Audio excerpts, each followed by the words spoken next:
Welcome back to the realm of inspiration, inspired awakening. Happy end of month.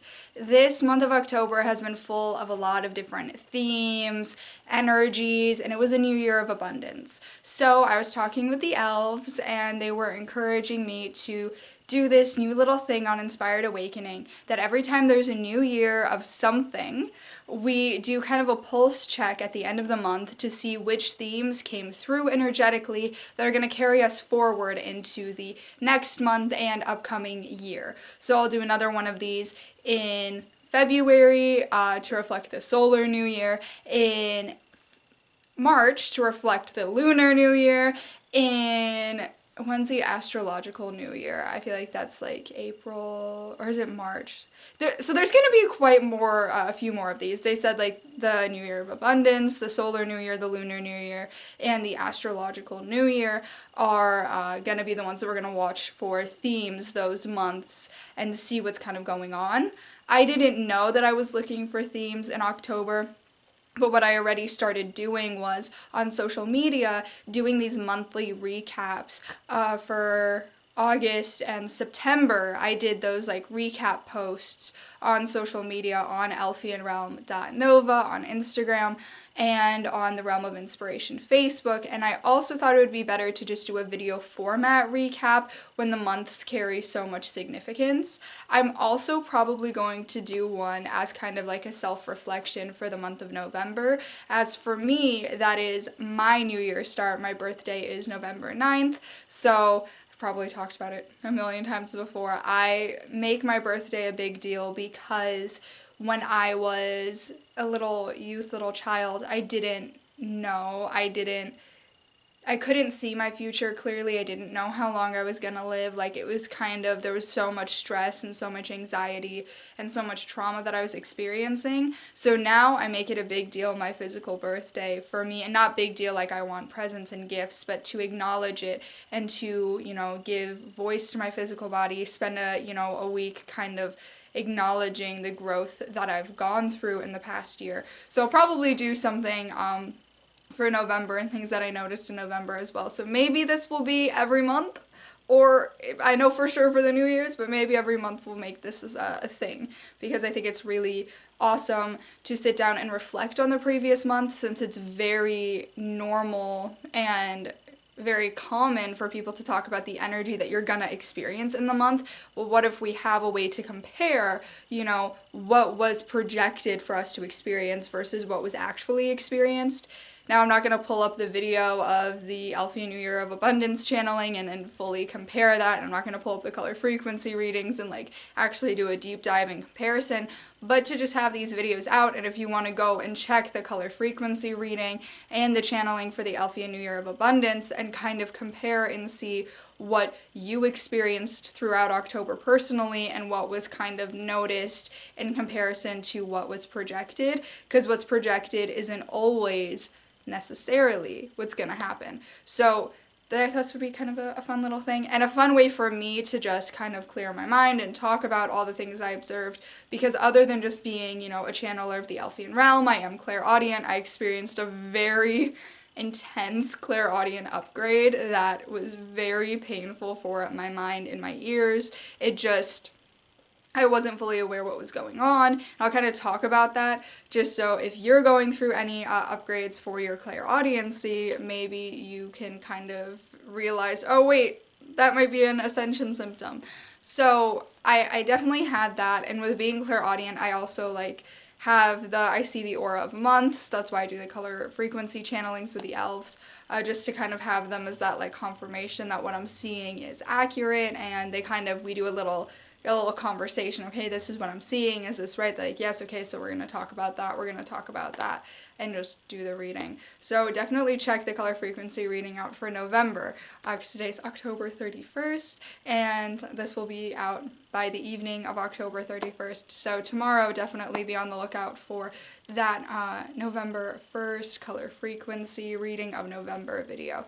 October has such a dominant energy that I couldn't have recorded this recap before. I couldn't have recorded the color frequency for November before. Like, in some months the energies aren't as dominant, so I can tune into the upcoming month October is just always such a very dominant energy that I can't even see, like, some months I can see like past October, and I can like kind of vaguely see November or December or January.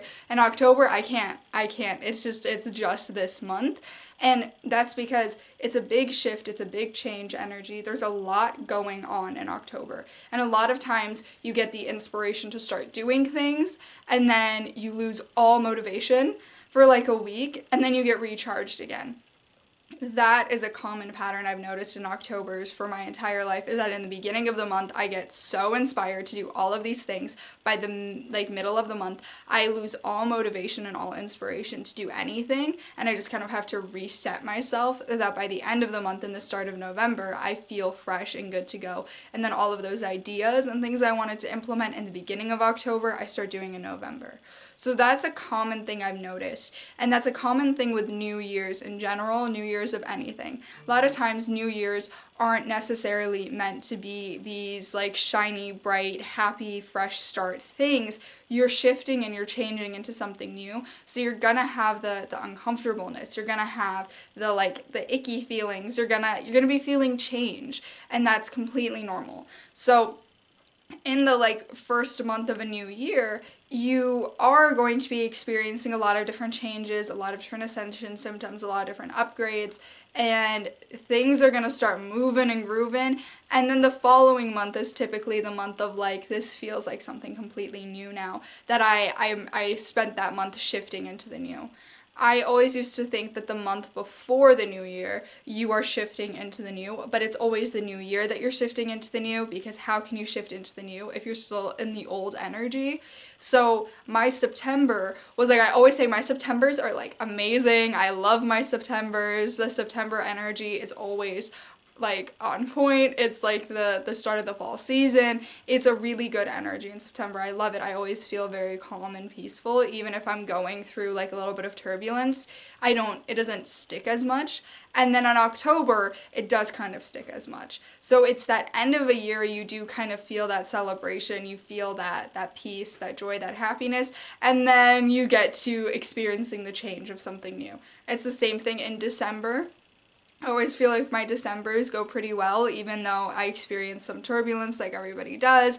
And then it's January where I'm like adjusting, and February I kind of feel like a little bit better, but that is like the Lunar New Year, so like a few weeks in I'm like, okay, we're shifting, we're changing, and then March. So it's like, I feel like from January to March, you're like, the highs and lows, you're feeling it, and then by April you kind of feel like you're out of it, and then you have like these months of just like pure peace and happiness and grooving and having fun until we start again.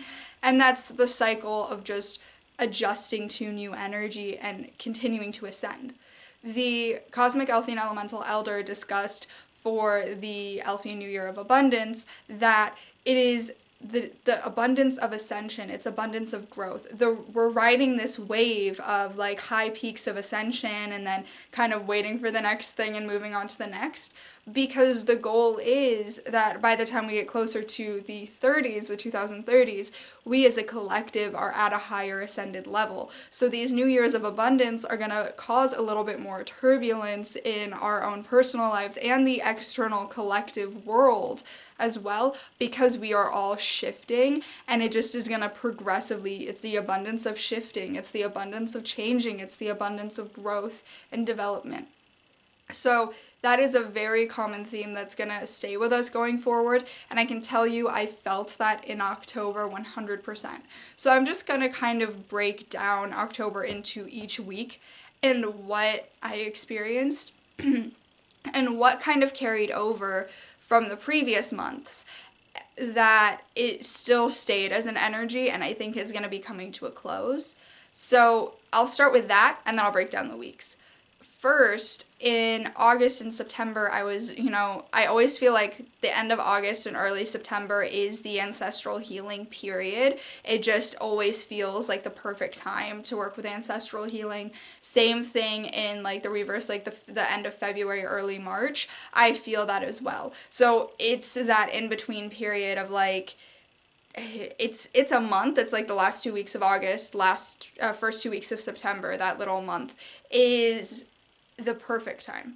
to work with ancestral healing. So what I did this time is I did an ancestral forgiveness, and I want to encourage doing this, especially for those who have cut ties with one or both of their biological parents, because there is a deep level of closure that you don't get if you go no contact. And I did feel like I was searching for closure even three years after I left the entire family, but like it's been almost next year, 2 years.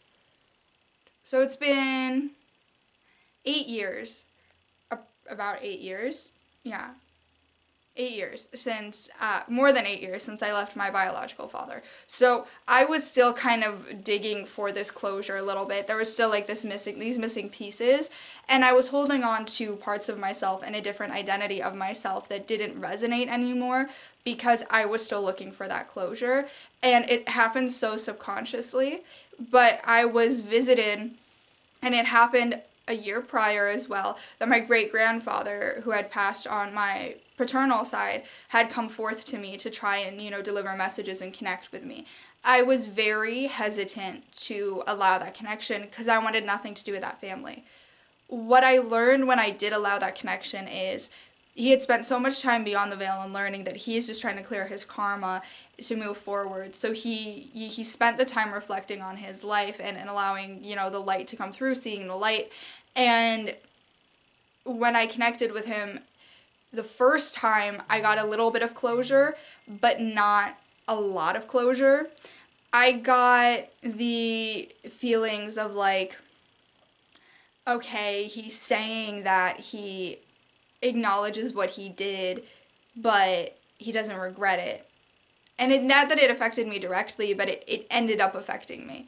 And I'm like, well, that's not really closure, that one message. When I spent about a week working with him, connecting with him, and doing this forgiveness ritual where I allowed that forgiveness, and I forgave him not just for myself, but I felt this like weird sort of, I didn't want anything to do with my dad and my grandfather on my dad's side, but I did have this compassion and empathy for what they went through, and I knew that it went directly to my great-grandfather, so I didn't know that I was also like thinking like, well, if my great-grandfather wasn't like this, then I would have had a normal grandfather and a normal father. So I was forgiving him on behalf of myself, but also I was doing that sort of thing of I was holding a grudge on behalf of my relatives, and I had to let that go as well on behalf of them. So part of being a cycle breaker is, allowing that forgiveness, allowing those ancestors or those, departed loved ones or not loved ones to move on. And when he came forth to me and he saw that I could forgive him, one of his descendants had the ability to see the whole picture and forgive him, he was able to move on as well, because he wasn't going to get that from his kids right away, but he was ready to move on. So he needed that. We did this forgiveness thing, and he spent kind of a day coaching me on how to be the polar opposite of him. And he was skeptic, very stern. He had no compassion. He was a very angry, serious, almost rude person, and he acknowledged that, and I knew those stories as well. He spent a day coming in every little action I was doing and like, okay, be better. So how can you be better? Or good job, this is good. And spent a day coaching me on how to be a better version of myself, and a version that he said that my ego self wouldn't be proud of, would be disappointed in you, but that my soul is proud of. And when I heard that, like, I got all of this, like, sort of closure of, like, the higher version of these people who've hurt us, their souls are gonna feel when they're watching their life pass by, like, oh, this soul was able to awaken and break these cycles, good for them, I wasn't able to do that. Their egos are gonna be so disappointment, but he said, I want you to know that my ego's disappointment in you should be your greatest accomplishment, because you were nothing like how we were before.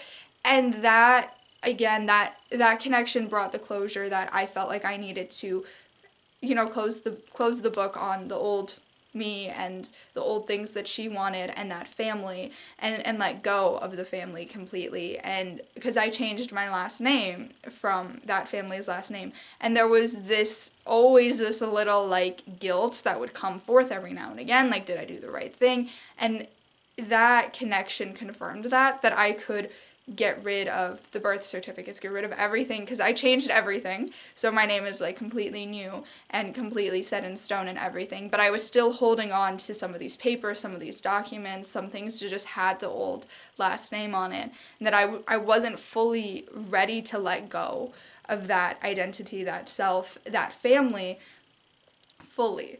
But I know that I need to, but I'm also still going to be connected to that ancestral lineage, because not all of the ancestors were negative. A lot of them had, a positive impact on the world that I would love to connect to and connect to that positive energy.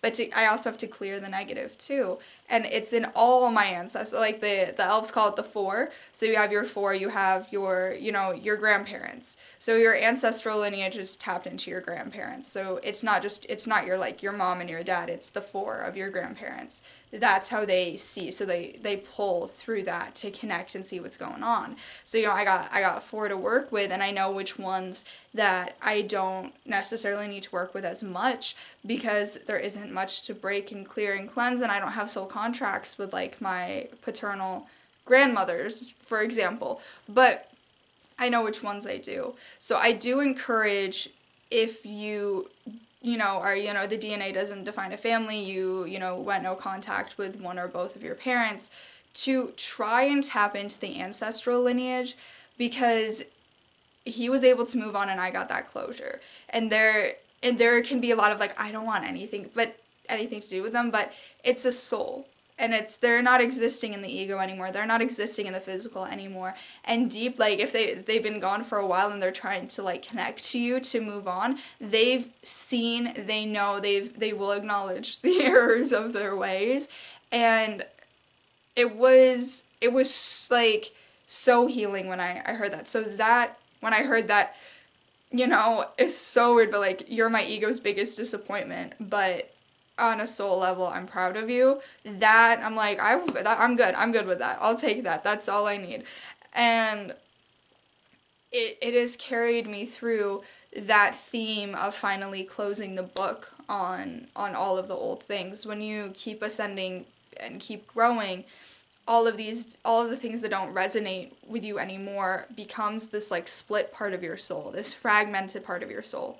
And later in October, I experienced this sort of fighting. I went into a Reiki session and I was fighting with, the old me, and all the things that no longer resonate with me anymore created this other split of my soul, because I didn't fully release it. I didn't say goodbye to it. I didn't let it rest. So I gave a funeral to all the parts of me that don't resonate anymore, and all the parts of me that don't resonate anymore is tied to that last name. So, said goodbye to the version of me that had that last name, and all of the things that didn't resonate.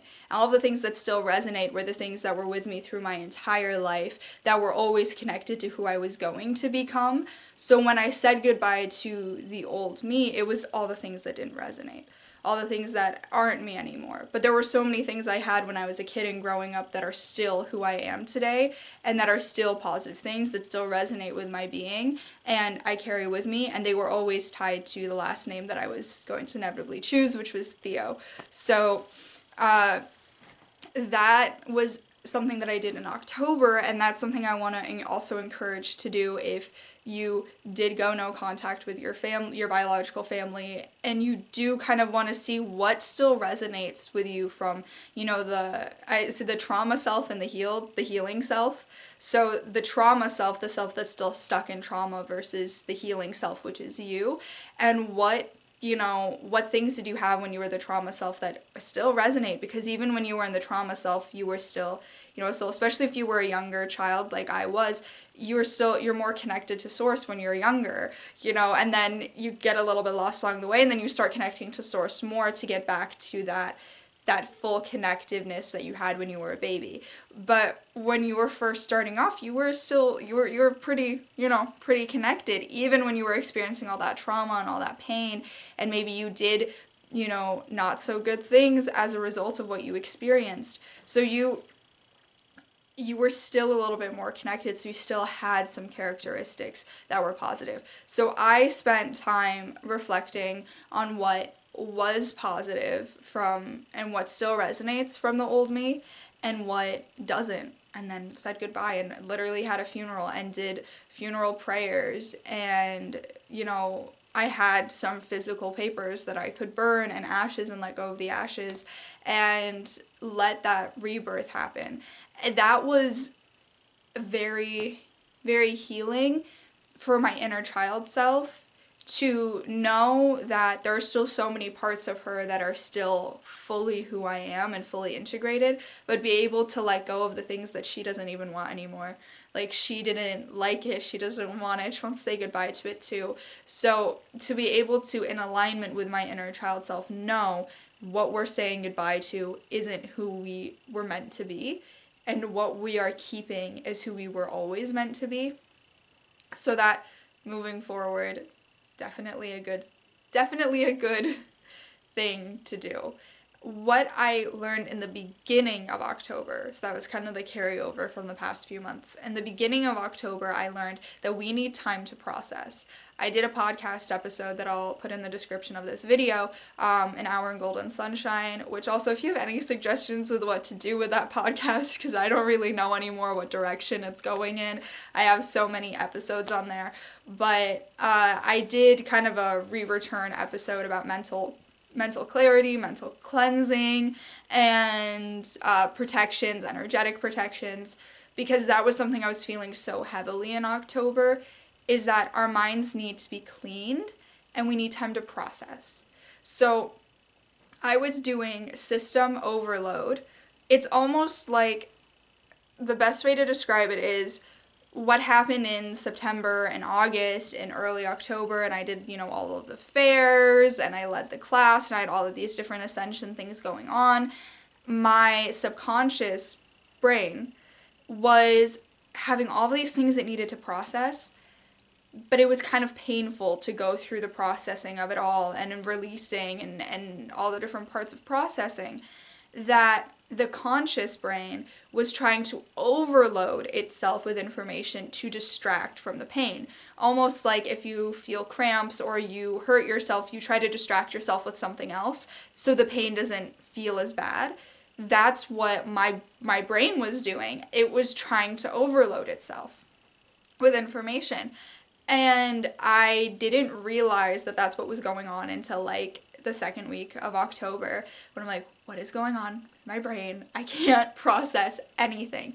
And I was like, I have my human job work, and I was having like freezing moments where I couldn't process, or I was like saying things weird, or even like saying like 31st wrong, saying like I think I said 31th, which, like, it's just different little things that my brain was struggling so hard to process the overload and what was going on subconsciously, that I couldn't, it was really hard to function as just a regular human being.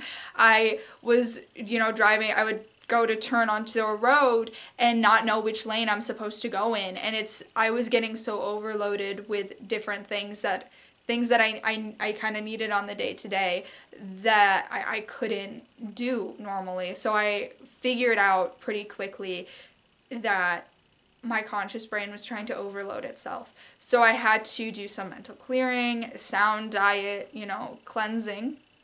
I did a little bit more Reiki with my mom, the angel spirit healer, doing Reiki for me. That's when I discovered that there was like the part of me that didn't resonate anymore became a fragmented part of my soul and was like existing and trying to regain control because it wanted to live and exist, all of the things that didn't resonate. So I had to let that go. I was able to do rituals to clear and cleanse and change and rebirth and connect with my maternal grandfather, ancestral lineage side, more so the Greek side a little bit more, because I obviously spent 2 months in the summer there, and there were definitely things that were going on that I hadn't processed about connecting with that ancestral line.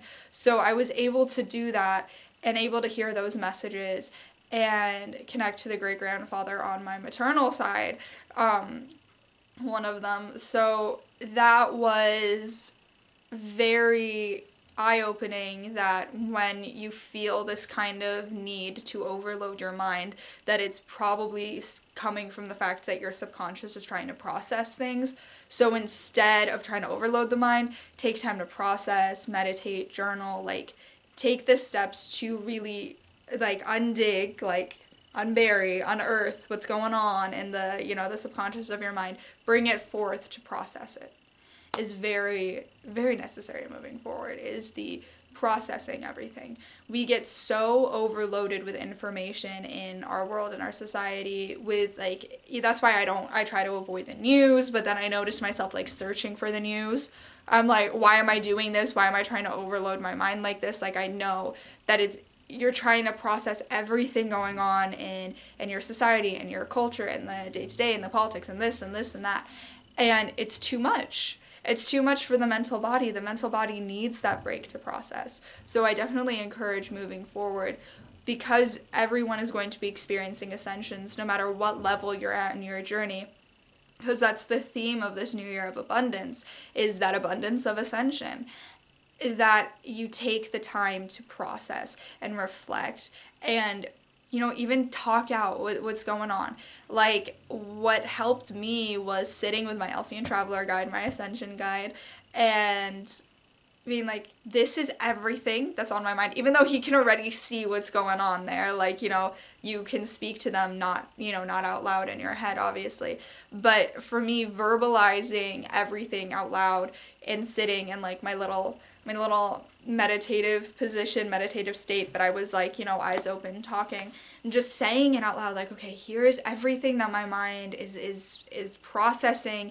What, like, it was a lot. It was like a whole brain dump, but vocalizing it and writing it down and burning and releasing it and just letting it go, everything is so therapeutic for the mind. And then you can move forth into connections with people and into, your practices and into just life with a clean slate, because our minds are like sponges and we're absorbing everything. And the mental body, for us to accurately communicate through our communication body, and this is why I didn't do as many channelings in October as I thought that I was going to do, it was because if your mental body is on overload, your communication body can't work properly. So you're going to be communicating like it's not going to be as open. You're going to have that block if your brain can't process everything, and then you're trying to overload through the ears. And so that's why I didn't channel as much in October, because my throat got so blocked from what my brain like had so much going on.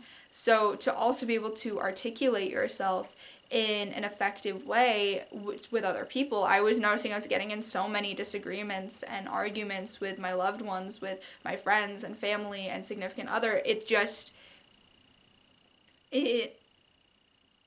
And that can happen, like when you're constantly not being able to articulate yourself correctly and not knowing how to speak. I had a meltdown to my mom because I didn't know what to say to my boyfriend. I was like, I don't know, I'm trying to say something, but I don't know what I'm trying to say, and I'm having this like freak out because I'm like, I don't know how to speak. And she's like, you're a communicator. I'm like, I don't know what's going on. We're like, okay, let's do Reiki. Let's try and see. Okay, yeah, your mental body is completely out of alignment. Your crown is completely out of alignment. Your third eye, you need to process things. Like, just take the time to process. I figured out, like, yeah, I wasn't even trying to say something serious. I didn't know how to speak. I didn't know how to articulate myself anymore. I didn't know how to express my heart anymore either. It's all connected. And my emotional body got out of alignment because my mental body was out of alignment, because my throat chakra was out of alignment. And it has this whole effect on your entire body system, your chakra system, your entire life, when you are not able to process what's going on in your mind. So definitely encourage that. Take time to process.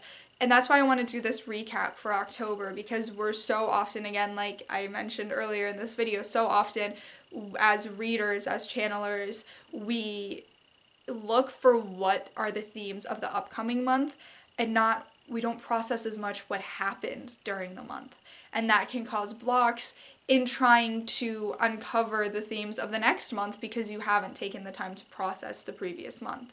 So even like readers, psychic mediums, channelers, like whoever you are, astrologers, like taking that time to process to the people. Like if I was doing a reading for somebody that I did a reading for in September and October, I'd be like, well, let's take this like these 5 minutes right now before we get started. Let's process what happened for you in this past month. Like what do you feel like resonated from your messages? What was going on? What happened? What were you able to do? What weren't you able to do? Let's take this time to process what's going on and free your mind, so that way you can then process the new messages coming through and the new information coming through. I was trying to do a reading for myself with my tarot and oracle cards, and I couldn't do it until I was able to process everything that had gone on, not just in October. I was kind of like backlogged from Greece. Like I was there for the 2 months and I kind of processed that, but when I came back, I kind of had a little bit of a backlog, even though I was doing some reflections on like energetic themes, but for my own personal life, what I was going through, what was happening. And once I was able to kind of unclog it, like unclogging a drain, I felt a little bit more free. And I also quite literally had to, well, my mom did it, but we had to unclog a drain. We had to quite literally unclog a drain that hadn't been unclogged in years. Like, it just like, so interesting, the things that you physically do that are kind of a reflection of what you're doing internally. So that's the next sort of theme I wanted to talk about, is a lot of the external conflicts, a lot of the wars, a lot of the fighting, a lot of the disbalance and things going on in the external world that's affecting the collective is also a reflection of what's going on in our internal lives. When a lot of us are at war with ourselves and fighting with what we believe in and trying to figure out what's going on with our belief systems and where we're going and how to establish our new independency and new life and light with the way that we've changed and evolved, the external world is going to experience that as well. There are so many of us experiencing that we are collectively manifesting things like that to start happening, and then vice versa. When things like that start happening, as a soul, as a being, and the empathetic and compassionate souls that we all are, we start to acknowledge all of that within ourselves and feel the chaos within ourselves because it's happening in the external world. So sometimes when there are wars and conflicts and death and things that we don't have full control over where we are in our lives, and we can't physically be there to help the people who are struggling from the effects of war, or we can't, stop the death, or it's somebody who passed away that we didn't necessarily know personally but touched our lives, and we're grieving, but is it okay to grieve someone we didn't know personally even though they touched our lives so deeply? So it's all of these different things that are going on that our souls are feeling, and then are going to start bringing forth anything related to that. So in relation to grief, we're going to start noticing all of the grief going on, all of the change, all of the things we have to let go of and say goodbye to when death starts happening like that. And it's well, there are so many things that I didn't grieve now that are coming forth to me because this event happened, that's causing me to feel this pain, that I need to grieve something, I need to cry, I need to let it out, I need to grieve more than one thing, I need to grieve myself and my change and the development and the closing of a new book, I need to grieve the loss of friends who are still alive but those connections ended, and I was so attached to them at one point, they were my whole world. It's allowing yourself to do that when it's brought to your attention, and what thoughts come to your mind about your own internal life when you see these things happening on an external collective level. And it can feel selfish to tap into what's going on in your internal worlds when there are these external things, and it's well, what about this person's family or this war going on? Why am I focusing so much on myself? those thoughts are thoughts of, and that lower self not allowing you to process and heal the things that are being brought to light for you as well as the collective. So if we acknowledge these things as obviously what they are and what's going on, and send love and light to those who are experiencing the effects of war and of grief, of losing loved ones, or those losing someone who touched their lives, even if they didn't know them personally, when we send love and light to that, but also acknowledge how it affects our own life and do that healing for ourselves, that's helping the collective. We see, like, how is this conflict reflected in my own story with myself and those in my personal life? How can I heal that within myself? That ends up ultimately affecting the collective all. When we all take that step, then we start manifesting this reality where we are able to live independently, understand our own beliefs. And so when you look at the themes and what is going on and how it reflects your own life and how it reflects within yourself and what you can heal and how you can grow and how you can help others as a result of what you are seeing, inspiring and awakening you to what you need to do moving forward, that can offer a lot of help. And obviously sending love and light, but you can't send love and light and put energy towards that if you are drained within yourself. So elevate yourself, heal yourself, then you have that energy to fully focus and send that support. And when you are fully in your own and your strong, powerful energy, and you were there and you were resonating in your highest self, and you released the baggage of all of the themes that are being reflected from what's going on in the conflicts in the external world, then from your highest self, you can offer even stronger support energetically to those who need it, those from a distance. So that's what I encourage doing. Obviously, there have been multiple wars happening on a global level, and some of us who, for example, if we're in America, these are all happening in the Middle East or in Europe or wherever, we can't, fly there and, be there to help in every little detail. What we can do is send that energy and send that love. And when we first heal ourselves so that we can have the energy to send, that is also offering support on a collective level to all of those people, because it's to say on an airplane, you can't, you got to put the oxygen mask on yourself first before you put it on someone else. So do that first, then send the energy to those who need it. So moving forward, because I know a lot of us who are light workers and we feel things so deeply, we want to send all of this energy to, and even those us who fully connected and doing light work, you still want to send all of this energy and support when you feel it so deeply to help those in need, those who need it. But if you haven't helped yourself and you are struggling too, how can you be a strong support system for those who need it the most and those who need a stronger support system? So put yourself first, heal your things first, do your things first, then go and help the external world. And that's a thing that I was struggling with, is I was trying to sit down and work on some projects that I'm doing with the elves, or I'm trying to okay, let's channel, and they're telling me, no, you can't do that right now. And I'm like, well, I need to. Messages need to reach the collective. You guys have things you need to talk about. That's not important. And they're sitting there and they're telling me, that's not important. You need to rest. You need to heal. You need to process everything that's going on. And then, in another month or another 2 months or whatever, you can work on this. You can do this. You can work on this project. You can deliver these messages, you can do these workshops, but first, get yourself in order, get yourself in alignment, and then start thinking about that.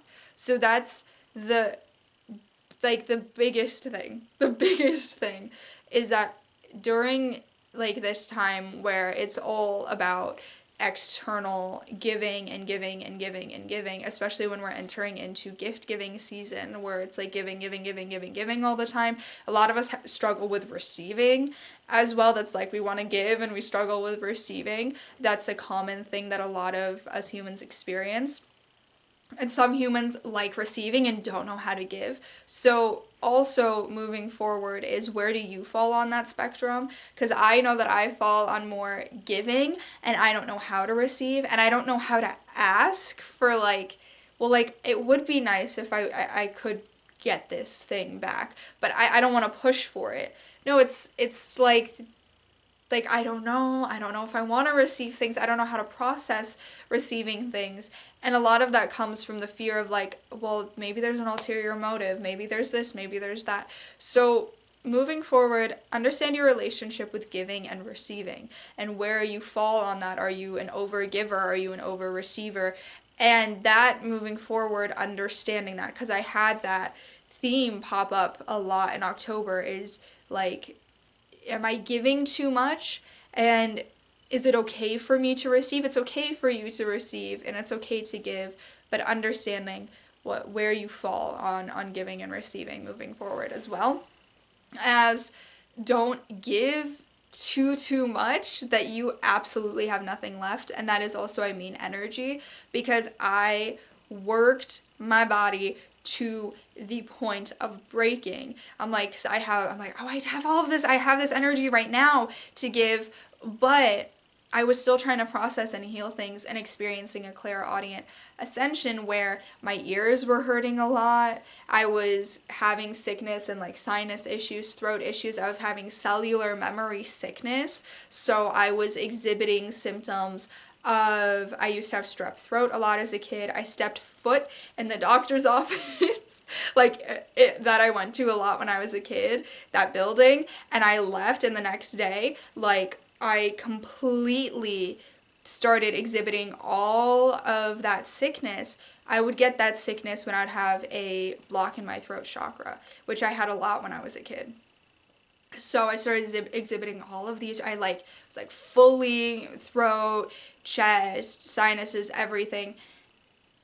And I was completely fine like the day before. Even that morning, I was completely fine. It happened like in the middle of the day, all of a sudden. And what caused it was I had an opportunity to speak, something that I needed to express, something that I needed to ask for, I need this time off, I need to do this thing.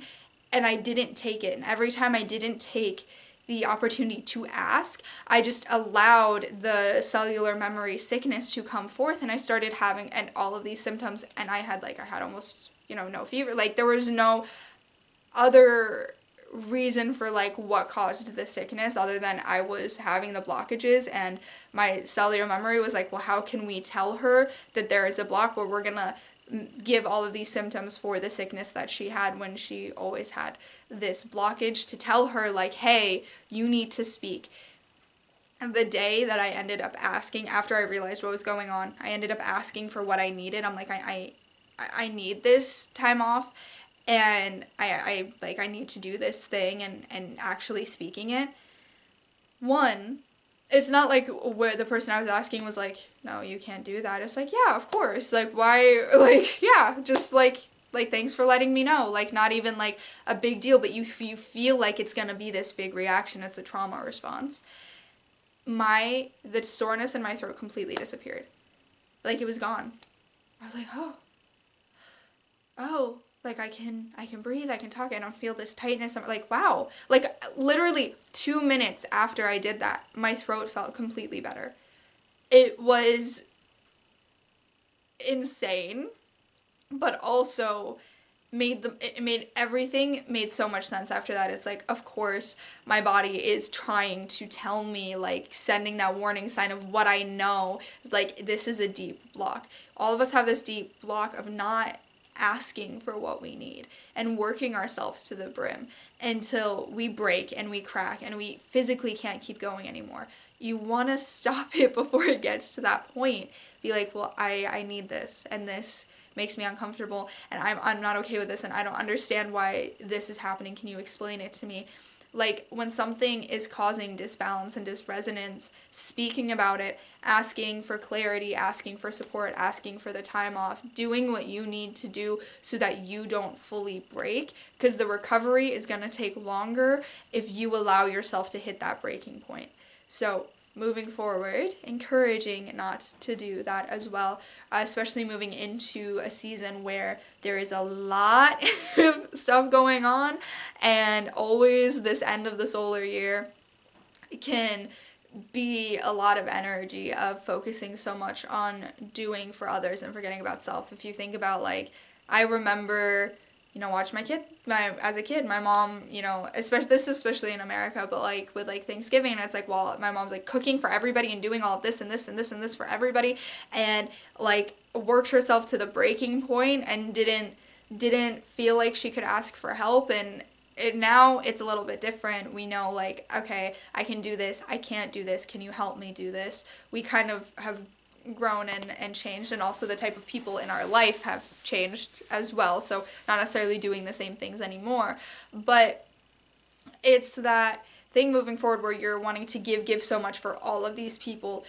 Ask for support when you need support. Ask for support when you need support. It is okay. And I'm also telling that to myself. It's okay to need a break. It's okay to need support. It's okay to say, hey, I need to take 5 minutes to just decompress from what just happened, to process what just happened.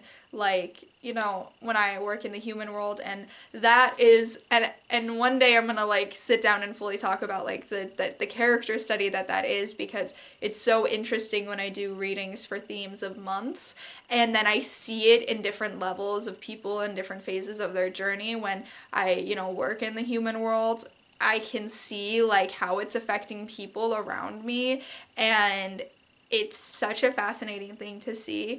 And I was so pulled away from, people at different levels when I was just doing channeled videos and in my little box and isolated. When I broke free from that little isolation that I put myself in to go and see what's going on, even though I have to like do a little bit more cleansing and clearing and preparation before I do a channeling, I would rather have that and get to see what's going on than be in a little box. So allow yourself to break free as well and see what's going on in the external world and how it's affecting people, because in that environment, sometimes you can have, as when you're working in that environment, have the mentality to just keep going. But if something is bothering you and you need time to process it, like, and I struggle with it too, of just like, I need this time to process.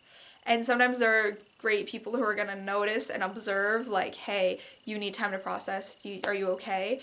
And I love people like that. And it's also good to be that for somebody else, of like, noticing when you need a break, and also seeing this person around me also needs a break. So do you want to take a break? I'm going to take a break. Let's take a break. Let's process. Did we experience the same thing? Let's talk about it, instead of just go, and not allowing like that support from somebody else. Again, support. So definitely a lot of energy about support moving forward.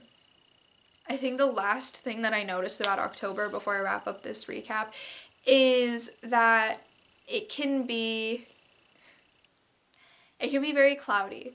That's the best way to describe it. It can be very cloudy, not like weather-wise, but like energetically, because it seems like it's always the period of where people are understanding their relationship with worth, understanding their relationship with what the universe is going to be giving them, understanding where they're going in the future. It always feels like October is that time where people are trying to figure out, again, the relationship with giving and receiving, but also the relationship with the universe and the relationship with like everything.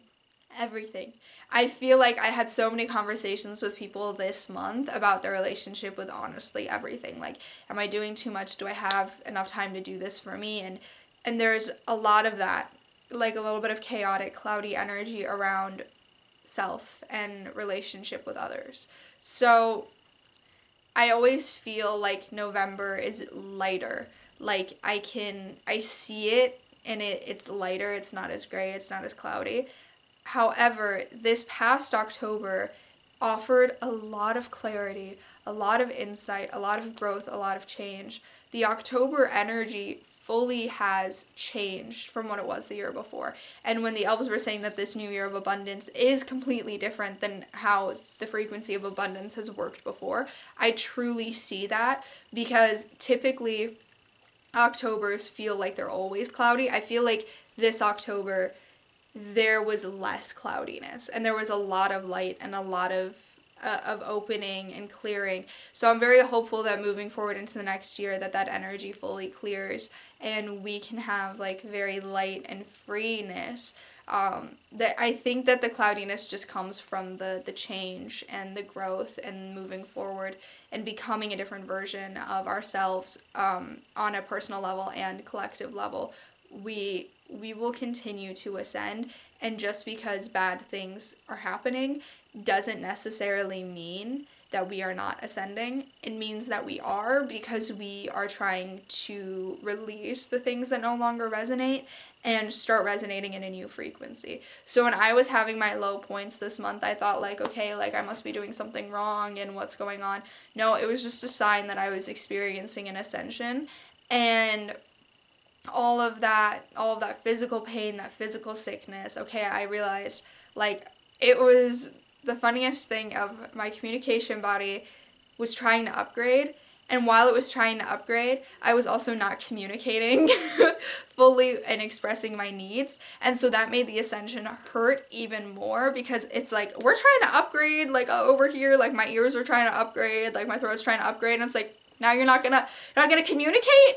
So, and it's almost like be part of what was my struggle with communicating was I was feeling the upgrade a little bit, and then I started feeling like fearful of expressing, because I didn't want to be fully no filter, you know, because a lot of times when I experience like the upgrades in my communication body and clairaudiency, like I'll just start just, and I do it like, I don't do it like, I do it mainly to my mom. I'll just like start saying things like randomly and talking about random stuff, but it's like everything that my communication body is trying to empty before it upgrades. So either I start journaling and what I'm journaling about makes no sense for like a week, or I just start talking about completely random stuff to my mom, and I'm just like, I think it's emptying. It's just trying to empty things. So I also think a sign of like clairaudient upgrade, because I said I was going to touch on that a little bit, is if you feel like you're like word vomiting a lot, and just like whatever is coming out and you're just like, you're word vomiting basically, that can be a sign of an upgrade, because your communication body is trying to empty what's like stuck there and what wanted to come out but what didn't, because you probably bit your tongue at one point, or you didn't feel like you could talk about it or whatever, and so you feel this like kind of word vomit come out. That can be a sign as well. Some ascension symptoms have nothing to do with how the physical body feels, but it really can have to do with your mental body, especially if it's a clairaudient upgrade, and if you are a channeler in any form, your mental body will experience a lot of different things as a result of different ascensions. And also, a lot of times there is a lot of processing and releasing that happens with different ascensions and upgrades, because quite literally you're trying to empty what's stuck there. It's like if you're, trying to vacuum and there's this corner and you've been trying to clean it for months, and then finally you're able to get in that corner and get it clean, and you're pulling out everything that's been stuck in that corner for months and releasing it, and then it's brand new again. That is that's a metaphor I thought of, I don't know, but that's the best way to describe that feeling. That's kind of it for October. I know this was a longer video, that's why it's on Inspired Awakening. I honestly don't know how long this video is, but I told myself I was going to do this with no cuts and no edits, because let's not block the communication body. Let's just say and put out there what was meant to come out. One day in the future, I would love to do these like live. It's not sustainable with my current schedule, but maybe in a few years I'll do these Inspired Awakenings all live and talk about live and be able to connect with people. But if you do like, questions, comments, anything, use the comments. They're open, and I would love to make videos about anything you have comments or questions about. If there was a certain thing that happened in October that you want clarity on, you can comments about it. I could do, if it's a collective thing, I can see what the elves can do, or if you want a personal thing, I've put links in the description for our website and everything. You can sign up for a session or book a clarity reading, clarity video reading as well. So lots of different ways that hopefully I can help you moving forward, make things a little bit brighter. I love how the sun just came out and shined so beautifully, making this room very bright and light. So any way I can help offer clarity to your mind so you can help process things, let me know. Until the next Inspired Awakening, sending you love, light, and inspiration from the realm of inspiration. Hope that this video inspired you and also helps awaken different inspirations within you to do different things. I'm just trying to make Inspired Awakening make sense, but it makes sense. I love it. I love that the elves were like, let's do that. Let's do Inspired Awakening. So on behalf of me and the elves, we love you all. We are here to support you. So happy to connect to you, and thank you for taking the time to watch and listen to the things that I have to say. It means a lot. Your support means a lot. So sending you love, light, and inspiration. Stay inspired.